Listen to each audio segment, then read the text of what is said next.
Shabbat Shalom, brothers and sisters. This is Dave Schwartz recording. Today we have audio and video today, so that's something we haven't had before.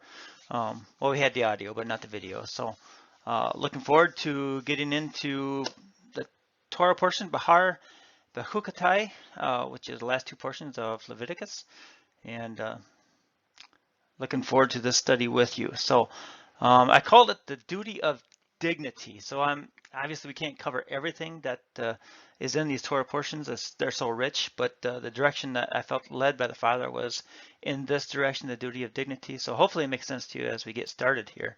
But before we get started, let's have a word of prayer.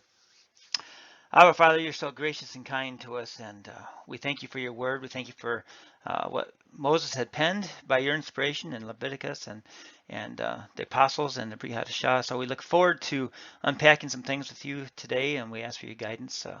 And I pray that this brings forth good fruit in our lives, Father, including my own. And we thank you for your truth and your love. In Yeshua we pray. Amen. Okay, let's get started. So we got a few things to unpack today. Some questions that are of interest would be like Sabbath rest. What for the land? What's that all about? That just sounds kind of strange. I would think of it as an inanimate object, but apparently it's living. So what does it mean to dedicate something or someone? Some scriptural examples of that we can look at. Redemption, maybe a fuller meaning of what redemption is about. Sounds like a New Testament term, but it really began in the Torah. Value of persons, what's that all about? Dignity, and then following that with duty. So, and we've already had a prayer, so let's dive into the box head first. Here we go. Okay, so I'm going to just read some of this to you. You can follow along. We're talking about the seventh year right now, the Sabbath of the seventh year, in Leviticus 25:1. So the Lord Yahweh spoke to Moshe on Mount Sinai, saying, "Speak to the children of Israel, and say to them, when you come into the land which I give you, then the land shall keep a Sabbath to Yahweh. 6 years you shall sow your field, and 6 years you shall prune your vineyard, and gather its fruit. But in the seventh year there shall be a Sabbath of solemn rest for the land, a Sabbath to Yahweh. You shall neither sow your field nor prune your vineyard." What is that all about? Let's take a look. We're just going to pause right there to explore that thought just a little bit. Why let the land rest? I mean, like I said before, as I was thinking about it, I can't think of any places in Scripture where we were supposed to let the inanimate objects rest. The pots and pans are made holy. There was a process for cleansing them and stuff. But as far as resting, there's places where we let the animals rest and we let the people rest. Living things rest. Yahweh rested when he created the heavens and the earth, right? On the seventh day. So this suggests that the soil, the land is living, which I think is really interesting. And so I was doing some research here and I saw this article and said the world needs topsoil to grow 95% of its food, but it's rapidly disappearing. So the world's getting more and more aware of how important the topsoil is. I have I don't do this much, but David Olson, this is for you. Here's a joke. Okay, so some of you have heard this before, but I'm going to read it.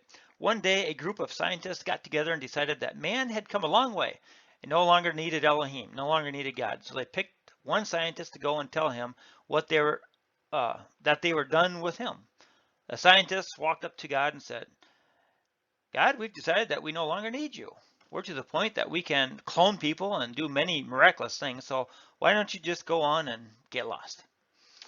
So Elohim listened very patiently and kindly to the man. After the scientist was done talking, Yahweh said to him, "Very well, how about this?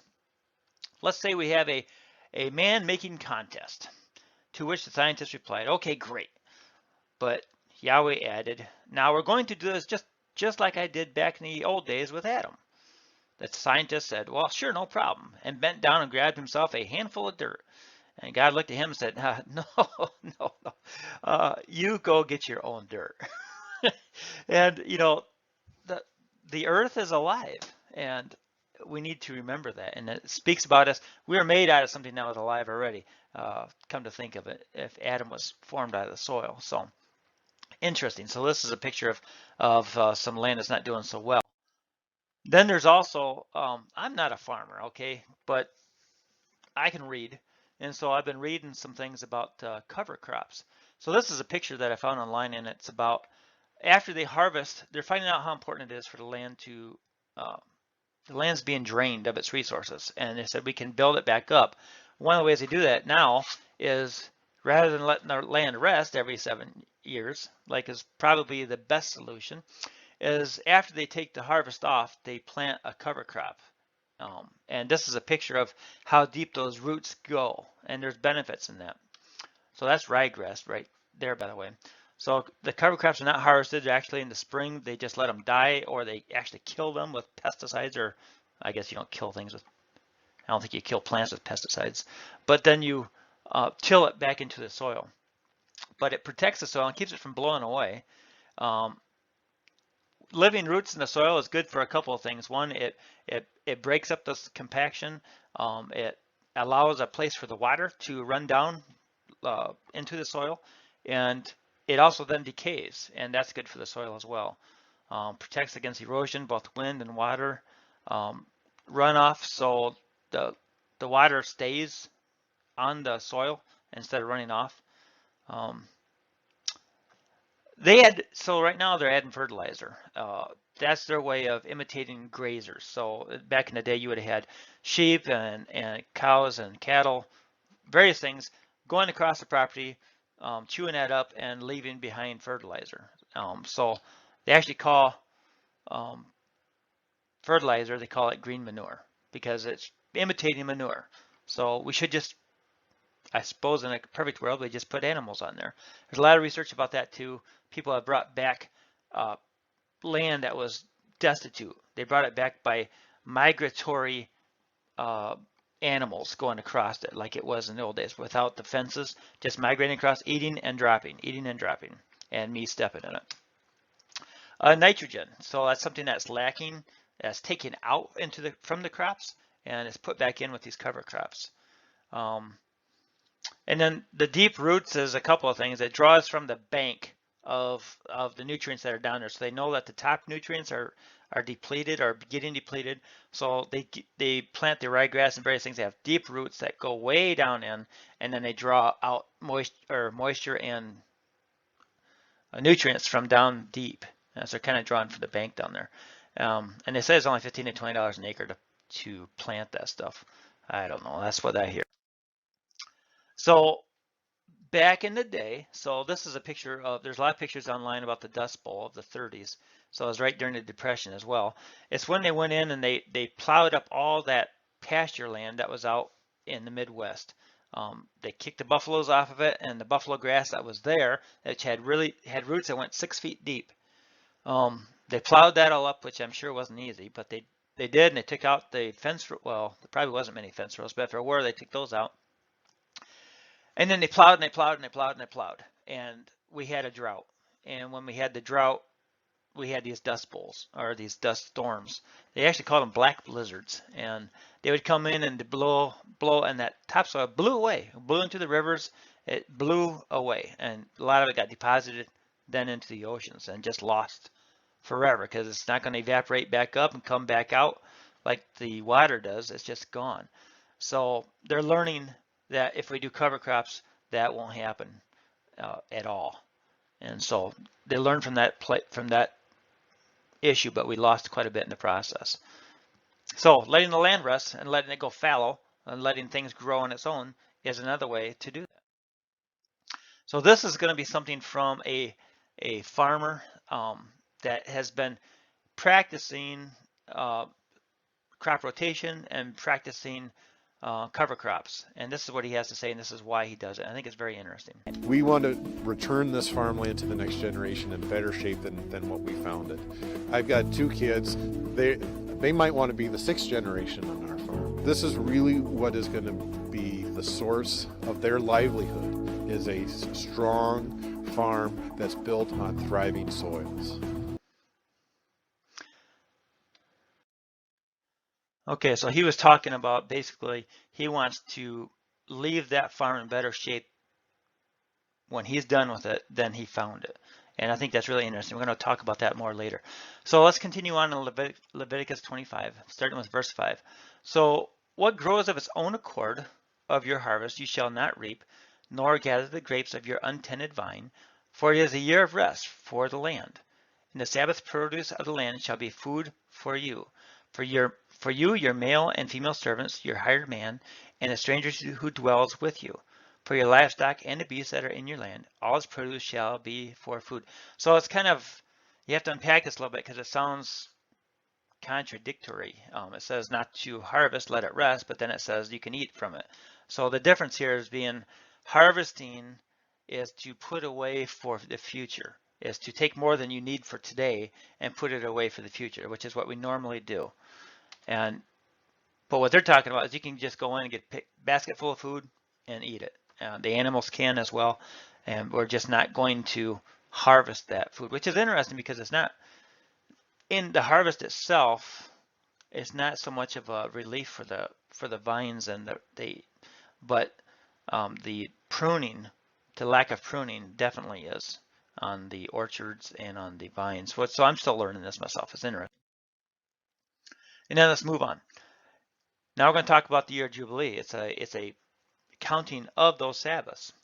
And you should count 7 Sabbaths of years for yourself. So 7 times 7 years. And the time of the 7 Sabbaths of years shall be to you 49 years. Then you should cause the trumpet of the Jubilee to sound on the 10th day of the 7th month, on the day of atonement. You shall make the trumpet to sound throughout all your land. The day of atonement is in the fall. And you shall consecrate the 50th year and proclaim liberty throughout all the land to all its inhabitants. Same thing as on our Liberty Bell. It shall be a jubilee for you, and each of you shall return to his possession, and each of you shall return to his family. That 50th year shall be a jubilee to you. In it you shall neither sow nor reap what grows of its own accord, nor gather the grapes of your untended vine, for it is a jubilee. It shall be holy to you. You shall eat its produce from the field.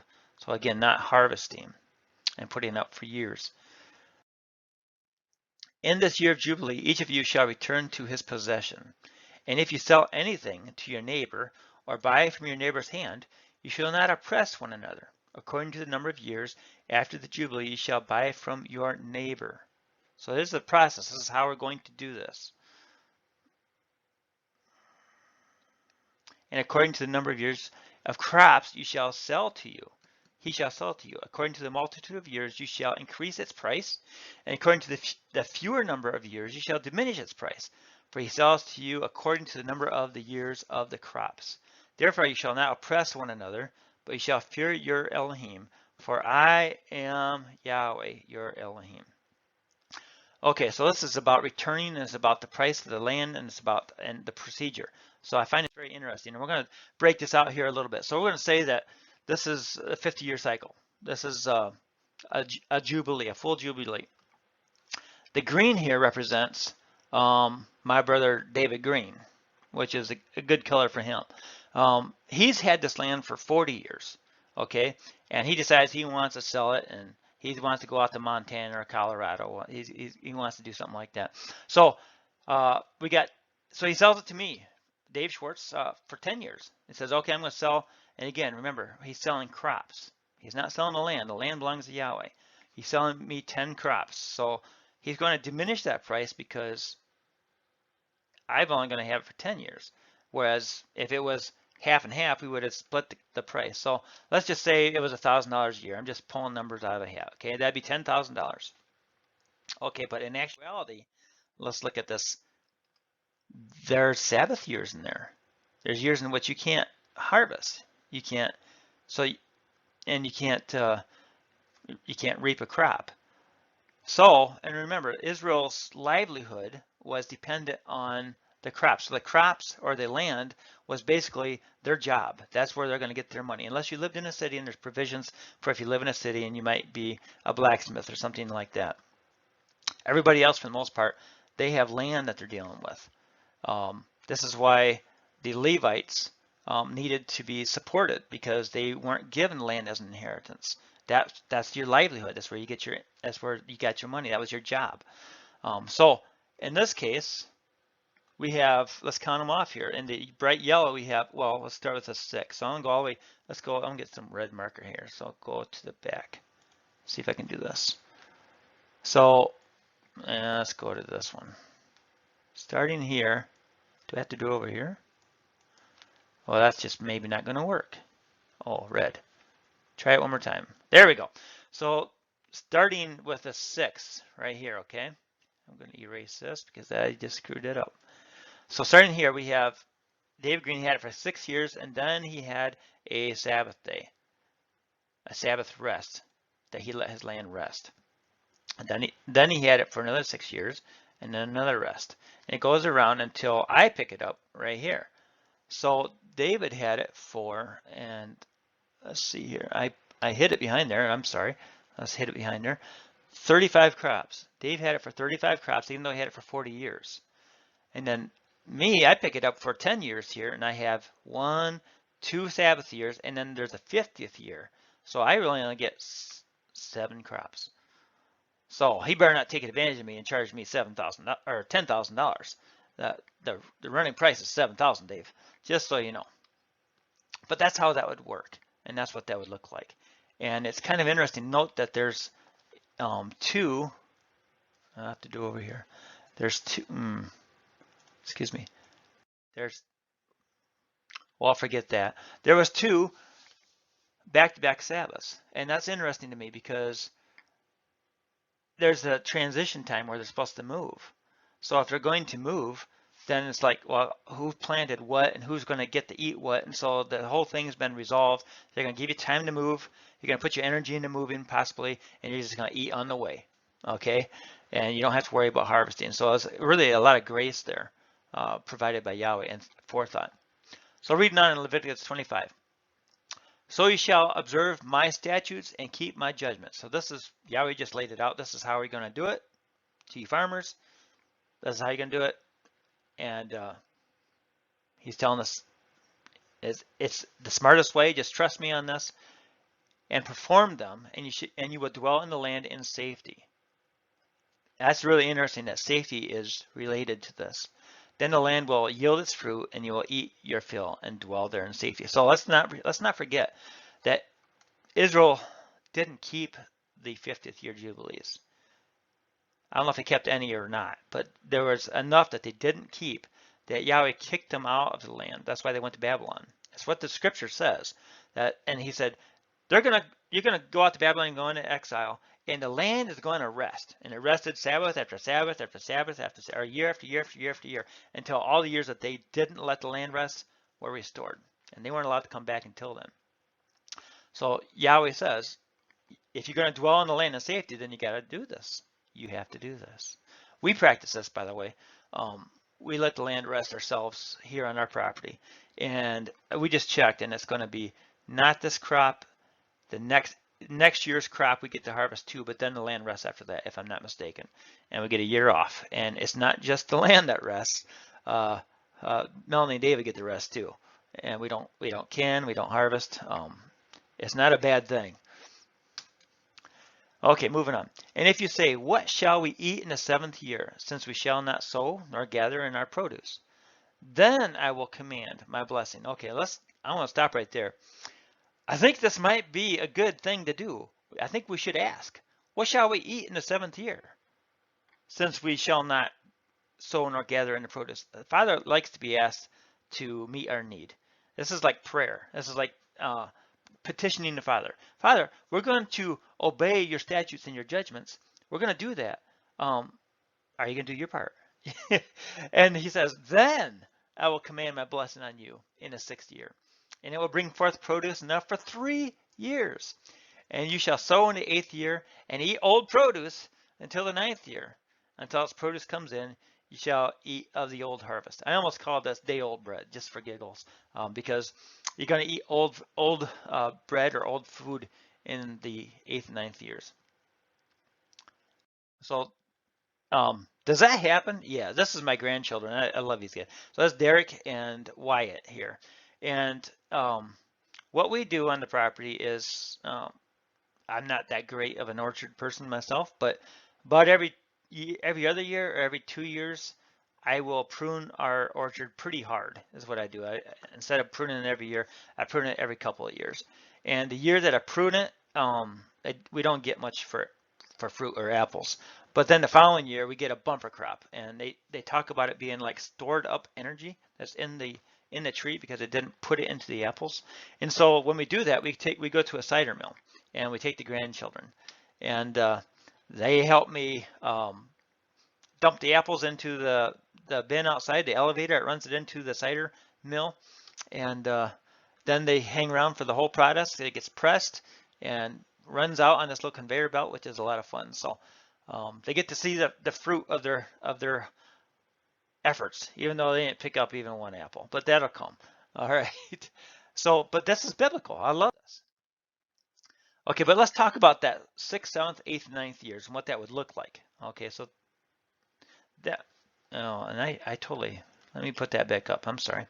So what that would look like would be this. In the 6th year, so the preparation day, the 6th year before the Sabbath day begins, so the end of the 6 years of harvesting, which says it was at Yom Kippur. Okay, so I'm just giving it a generalization here about that time of year. You're going to get a bumper crop. That's the year you're going to get your bumper crop, is what it says. And then beginning at Yom Kippur, Day of Atonement, you're done harvesting, you're done planting, you're done with your vineyard, you're done pruning. You're going to let the land rest now for the 7th year. And we say, okay, but that's so strange in the fall, because we know what it says in Scripture. It says about the Passover, one of the things that the Father said was, he said to Moses and Aaron in Egypt, this month is to be for you the first month of the year for you. So we keep Abib in the spring. That's when we keep it. We keep the first of the calendar month in the spring. But it also says this, and this is later in Exodus, okay? So Yahweh doesn't ever change. So something's going on, because it also says this: celebrate the festival of harvest, so Sukkot, with the first fruits of the crops you sow in the field. Celebrate the festival of ingathering at the end of the year. So they talked about 2 feasts there. So we got the festival of harvest and the festival of ingathering at the end of the year, when you gather in your crops from the field. So he's talking about 2 years. There's a beginning here and an end here, which suggests there's then a beginning that follows it in the fall. So what we have here is we have 2 different kinds of years that take place. We have a civil, what they call a civil year, which is in the fall. And this is how Israel right now keeps their years. I think we're at 5770, if I'm not mistaken, or 5780. I don't remember right now. And I know it's 2020. That's what I know. And then, but we also have in the spring, we have a religious calendar, which starts the religious festivals in the springtime. And then there's other ones for the trees and various things like that. But these are the majority, or these are the most well-known years. But that's why it starts and ends in the fall. So then we have the 7th year, in which we're not going to harvest. We're just going to eat what we get out of the field. No harvesting, or no plowing, I should say. No plowing and no harvesting. Then in the 8th year, so, well, I said it backwards. So I put the bull on there to represent that in the fall of that year, you're going to get to about November. You're going to get to plow again if you want to. I don't know if you're going to plow anything in. I think they plant wheat or rye maybe in the fall, or barley, if I'm not mistaken. I think that gets planted in the fall. But come summer then, or spring, you're going to harvest your barley, then you're going to harvest your wheat. So barley is going to be around Passover, and wheat is going to be around Shavuot. And then in the fall, you're going to harvest your fruits, the ones that take longer to harvest. And you're still eating on that old bounty from the 6th year. And then in the 9th year, at the fall of the 8th year, you get to start storing up again. You get to start putting it in your silo, your grain and stuff, and you start that cycle all over again. Very interesting. So it's interesting that just before the land rests, it puts out a double portion. It puts it works really hard in that 6th year. I'll tell you what, I can identify with that. I don't know about you guys, but preparation day, whew, that's a lot of work to get ready for Shabbat, right? Even my wife, she prepares meals, and all of you do too. You prepare meals for not just that day, not just preparation day, but also for Sabbath. So it fits right in exactly with this. And yeah, we even have leftovers come first day. So it's kind of like a mini Jubilee, if you will. So think about that next time you are preparing that double portion meal on preparation day. Okay, now we're going to charge right into redemption of property. Okay, so let's talk about that. It says here, I'm going to read it. The land shall not be sold permanently, for the land is mine. This is what I was saying earlier, that the land doesn't belong to us. We get to harvest the crops. Those belong to us, but the land belongs to him. For you are strangers and sojourners with me. In all the land of your possession, you shall grant redemption of the land. Okay, so that's really interesting. So this is what this is about. So my dad, in 1965, he bought a 1965 GTO. We were Amish before this, and I think he wanted to get some. I don't know if he bought it because it was a goat. They call that a goat too. Probably not. But he bought it because I think he wanted to have fast cars, something faster than a horse and buggy. So he, for like $2,600, $2,800, he bought a GTO, and that was a fabulous car. And I can still remember what it was.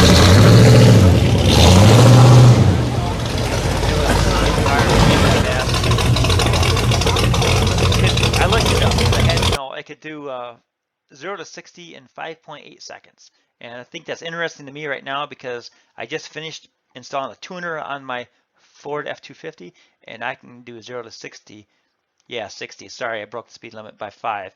But I backed it down right away in 5.6. So, Dad, I could beat your GTO. I think that is so cool. And then we bought this. Remember the GTO was there? And then we put that aside and we bought this little Volkswagen button. I said, what? Why did they do that? And it was because in 72 there was a gas price problem, gas shortage, and so we went from the GTO, which is so sweet, to this Volkswagen Bug. And I think it would be cool because that car would have been 55 years old now. It would be 55 years old, and I know the guy that has it right now, and and sadly it looks like this one that I have on the picture here.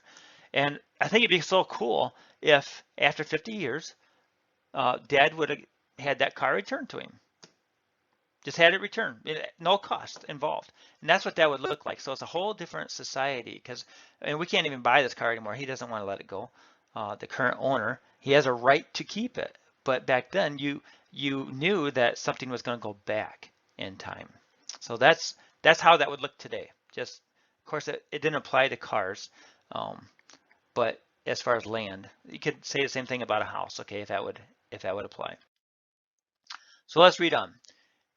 If one of your brethren becomes poor and has sold some of his possession, and if his redeeming relative comes to redeem it, then he may redeem what his brother sold. Or if the man has no one to redeem it, but he himself becomes able to redeem it, then let him count the years since his sale and restore the remainder to the man to whom he sold it, and he may return to his possession. But if he is not able to have it restored to himself, then what was sold shall remain in the hand of him who bought it until the year of Jubilee, and in the Jubilee it shall be released, and he shall return to his possession. So that's saying that basically, if you sold those crops, you sold that land, you sold your right to live on that land, somebody bought it, and they have a right to keep it. But at any time, if something were to happen and you became prosperous for some reason, and you could go back and you had the right to buy that back. Now you had to pay for it, and it would be less than you sold it because of the years possibly. But and if you never had the money to buy it back, then if you waited to the Jubilee, you'd get it for free. That's just really a different concept than what we're used to in the States.